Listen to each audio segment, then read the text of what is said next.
What if I told you that a $450,000 salary, $1 million home, and a job at a place like Meta isn't a safety net, but actually, it's a trap? Okay, let's get into this, because what we're about to unpack pretty much flips everything we've been told about success right on its head. So picture this. Last October, there's a senior engineer at Meta. This guy had reached the absolute summit. I mean, living in the Bay Area, working at a top tech company, he had played the game perfectly, and he'd won.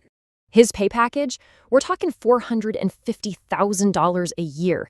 This isn't just living comfortably. This is the 1%. This is elite.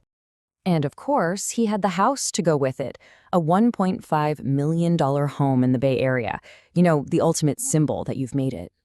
He had it all, what you might call the holy trinity of the modern American dream. A huge salary, a prime real estate, and a resume that just screamed unfireable. He was totally secure, set for life, or so he thought.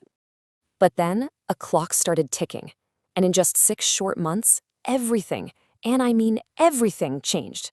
180 days after being on top of the entire world, that same engineer was sleeping in a homeless shelter. So the question is, how on earth does that happen? I know what you're thinking. Your mind probably jumps to the usual suspects, right? A drug problem, a gambling addiction, something like that. But it was none of those things. He fell victim to something much quieter, and frankly, way more terrifying. He crossed what gamers call the kill line. If you've played video games, you know this. It's a hidden damage threshold. Once your health drops below that line, you're not just hurt, you're instantly wiped out. Game over.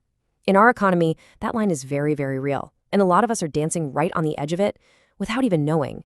And here's how the dominoes fell for him. First, day 1, a layoff, and poof, his stock options, a huge chunk of his income, just vanish.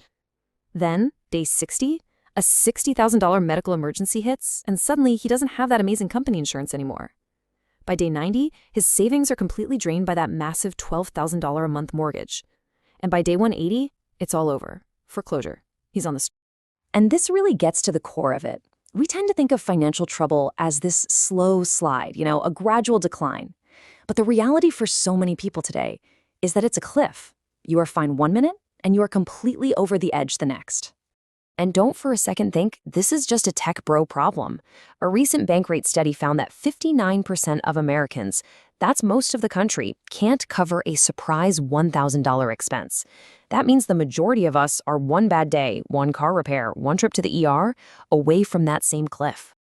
The hard truth is, the whole idea of a safe career is basically an illusion now. We've been taught to optimize our lives for maximum income, maximum efficiency. But that hyper-optimization is actually what makes us fragile. It is the enemy of survival.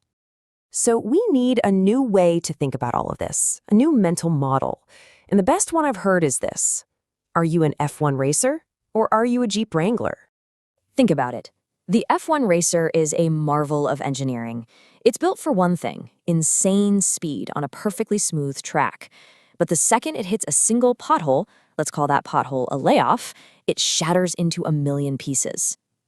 The Jeep, on the other hand, well, it's a little slower, it's kind of clunky, maybe less efficient, but when it hits that same pothole, its beefy suspension just absorbs the shock, and it keeps on rolling. Our Meta engineer, he was a perfectly tuned F1 car.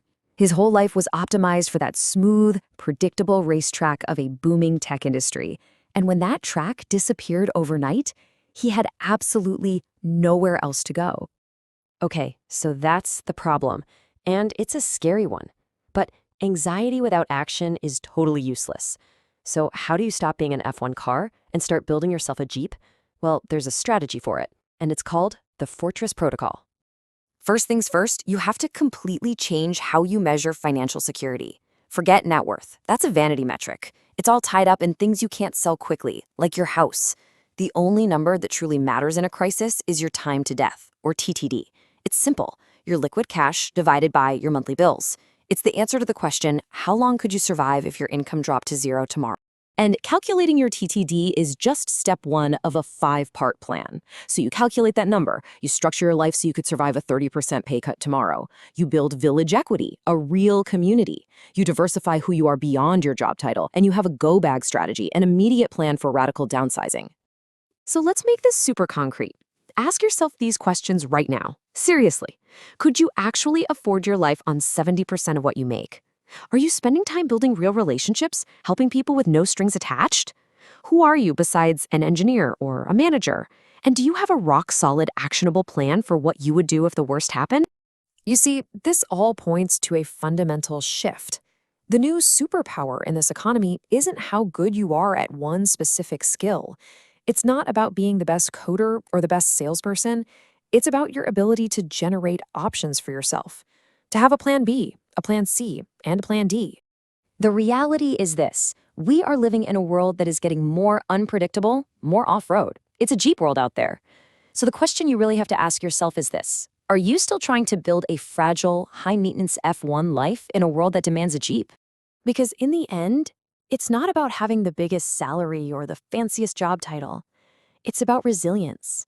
It's not about being the smartest or the fastest person in the room. It's about